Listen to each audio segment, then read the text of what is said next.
Лятото е време за море, приключения и дълги разходки, но за нашите домашни любимци плажът крие някои опасности. Първо, морската вода. Не позволявайте на кучето да пие от нея. Голямото количество сол може да доведе до повръщане, диария и дехидратация. Винаги носете достатъчно прясна вода. Медузите също могат да бъдат опасни. Любопитството на домашния любимец може да го накара да ги подуши или дори да ги захапе. Затова не го оставяйте без надзор. Морските таралежи са още една причина да внимаваме. Бодлите могат да се забият в лапите или устата. Избягвайте места с камъни и остри морски обитатели. А горещия пясък? Той може да изгори възглавничките на лапите. Ако пясъка е прекалено горещ за босите ви крака, вероятно е прекалено горещ и за тях. Осигурявайте сянка, прясна вода и време за почивка. И никога не оставяйте домашния си любимец в паркирана кола дори за няколко минути. Защото една добра почивка е тази, в която всички се прибират у дома здрави и щастливи.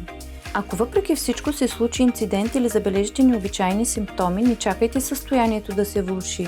Обединена ветеринарна клиника е насреща, за да се погрижи за вашия любимец, когато има нужда от професионална помощ. Пазете своите четириноги приятели, те разчитат на вас.